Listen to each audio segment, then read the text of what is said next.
ladies and gentlemen. Today we have a unique flight pattern ahead of us. Our first stop will be in Camden, New Jersey. There we will fuel up and do a quick inspection of the plane because we will be on our way to the Ivory Coast in Africa. After that, we will detour through Hong Kong and stop there for another plane inspection and another layover. Lastly, this journey will end with our stop in Kabul, Afghanistan. We have a very long day of flying ahead of us, so buckle up and prepare for some turbulence. I'm Michael. Aya, nice to meet you. Nice to meet you. Oh, I hate planes. Well, I'm pretty used to them. I've been traveling back and forth from the States to the Ivory Coast for years. Where are you heading? I'm heading to Camden, New Jersey to visit my grandmother. My dad just passed, so she needs some help around the house right now. Plus, I don't like the thought of her being in that neighborhood alone. Oh no, I'm sorry for your loss. It's great that you're going to be there for your grandmother. How long has she lived in Camden? Her whole life, actually. Apparently, things weren't that bad during the 40s and 50s. The economy was booming. But once factory jobs started shutting down, it left tens of thousands jobless. The whole city became a ghost town. Wow, how tragic. The government has got to be aware of this. Are they helping? They're the problem. They've turned the poverty into a business. They've had numerous bailout funds, but the state government just embezzled it all. There's a guy named George Norcross who pretty much owns the city, and he doesn't even hold any elective office. That sounds terrible. Your grandmother is lucky to have your support. Yeah, I've been begging her to leave for years. I hope within this tragedy she finds the strength to take me up on my offer. Looks like my stop is coming up soon. Good We luck are now out there. landing in Thanks. Camden, I'll New need it. Jersey. All passengers, please exit the plane. We will also have a brief layover for any passengers who may need to enter the plane. Good afternoon. And you as well. I'm Vahan. My name is Aya.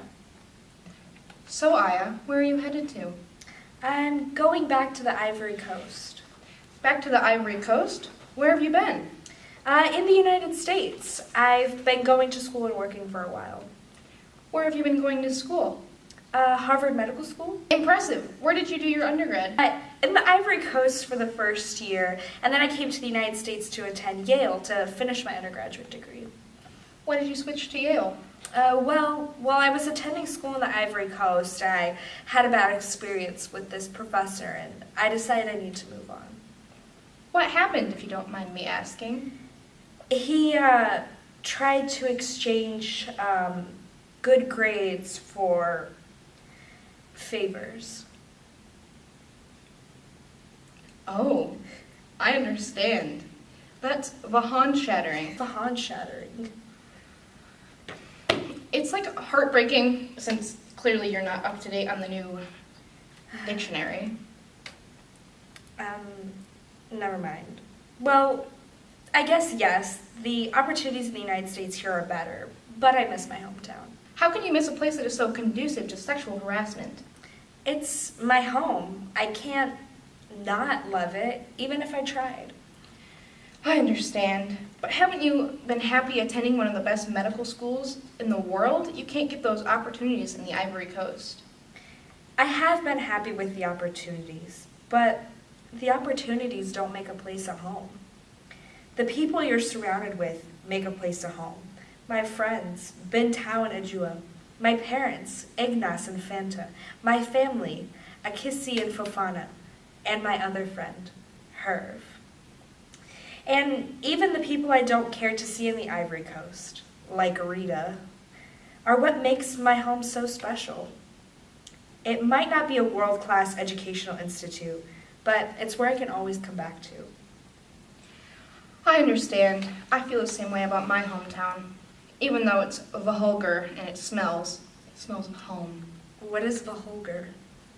Like a dirty. Okay.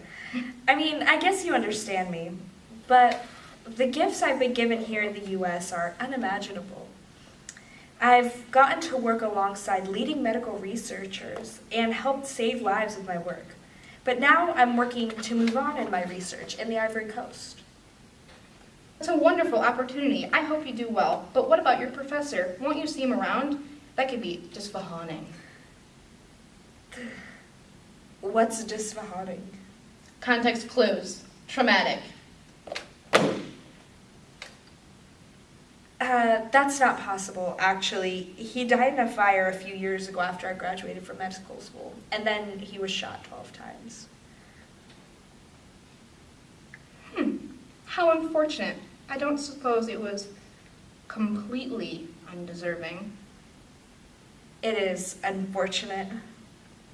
Regardless, I bid you good luck in all your affairs. I hope you achieve everything We are now you desire. landing in the Ivory Thank you Coast so of much, Africa. sir. This is All actually my passengers, stop. please exit the plane who need to. Goodbye and good luck. I read my book.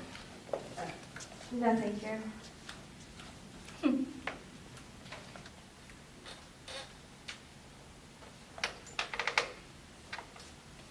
Hi, I'm Vahan. Hi, I'm Kim. Would you like to read something? Sure. Here is my poetry. Why do the words look so funny? Well, I physically manipulate the words to put emphasis on certain words. It just gives a visual representation. You see how the word monumental is somewhere right there? It's written in bold, larger letters. Oh, that makes sense. Yeah, it just adds emphasis. It's just my own personal style that I do for poetry. Nice. So you're an author? Yes, I write poetry. And why are you going to Hong Kong? Well, I'm originally from New Zealand, but I moved to Hong Kong when I married my wife, and now we live in a bilingual home, and that helps my poetry. So what do you write about in your poetry?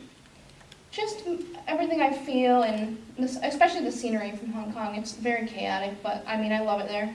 There's just a lot of people around. I mean, from reading it, it sounds really dirty. Well, yeah, a little bit, but I love it.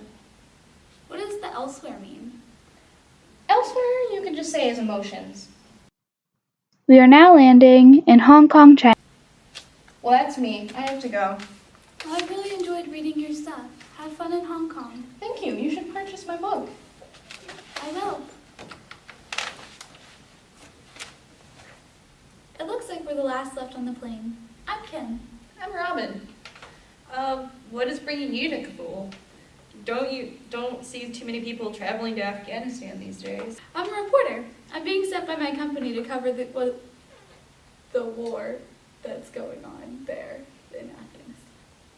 Shouldn't you be going to Iraq then? Isn't most of the fighting going on there? Yeah, I'm a little bummed that I won't be able to be in the middle of all the action, but it's my first big job. Also, any action would be a step up from my boring life at home. You'd rather head into a war zone than to be at home?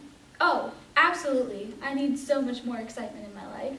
Aren't you nervous to be heading into a foreign country all by yourself, especially being a woman? Oh, I won't be alone. I have a translator. His name is Farouk, I think. He'll be waiting to pick me up at the airport. But he's a stranger.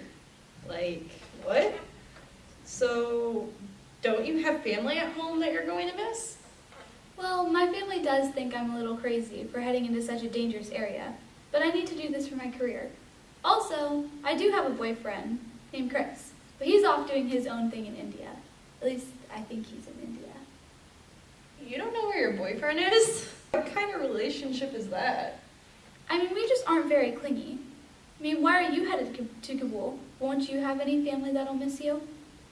Well, I'm not actually going to Kabul. It's just a stop. I'm going to board a train and head to Pakistan after we land and visit my aunt and uncle. And for your information, I tell my girlfriend where I'm going. I just emailed Katlyn and informed her I was on my way to Pakistan this morning. You emailed? It's a long-distance relationship. So you don't even see each other. And why are you getting on a train? Why not just fly straight there? My aunt asked me the same thing. She's not really a fan of trains after the partition in the 1960s, but there was no direct flights to Pakistan anymore. Oh, okay. Why are you headed to Pakistan? Are you just visiting family? Yes and no. I'm going to visit my aunt and uncle, but I'm going to learn more about their past. They're very secretive people, and I need to know more about the partition and their experiences during the 1960s, because it's just such a foggy time, nobody talks about it. So you're sort of a reporter too. I'm sure you can learn a lot from your aunt and uncle. The little I know about the partition is very tragic, and I can't imagine what they've seen while traveling on one of those trains. Yeah, that's what I'm trying to find out. Our last stop of the day, and we will be landing in Kabul, Afghanistan. All passengers, please exit the plane. It's been nice talking to you. I hope you learn what you need to from your aunt and uncle. It was nice talking to you too, and good luck reporting in Afghanistan. Thanks. Goodbye. See ya.